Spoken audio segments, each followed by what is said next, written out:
श्री समर्थ नाना tour Saswad यांच्या वतीने आपलं बदामी या ठिकाणी सहर्ष स्वागत. बदामी हे आत्ताचं नाव आहे, याचं पूर्वीचं नाव होतं वातापी नगरी. या ठिकाणी चालुक्य राजा, सगळ्यांना नाव माहितीये, दक्षिणेकडे चालुक्य राजांनी जास्त वर्ष राज्य केलंय. तर चालुक्य राजांची राजधानी होती वातापी नगरी.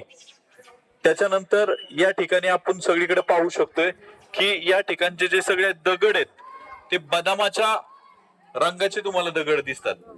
याला आल्मंड कलर म्हणतात. त्यामुळं या शहराचं नंतर नाव बदामी असं पडलं. या ठिकाणी 4 गुंफा आहेत टोटल. शिव, वैष्णव, त्यानंतर बौद्ध आणि जैन सगळ्या धर्मांच्या या ठिकाणी गुहा आहेत. ते आपल्याला जेवढं तुम्हाला शक्य होईल पायांना तेवढंच हे करा. काल पण बऱ्याच जणांचं हे झालं असेल वरती विजापूरला. एक्झर्शन जास्त करू नका, कारण की आंबेत पण उद्या चालायचं. त्यामुळं जेवढं आपल्याला शक्य आहे तेवढं चाला. गाईडला सांगतो की इथं जास्त माहिती सांग, की वरची पण माहिती इथं थोडी थोडी सांगायची.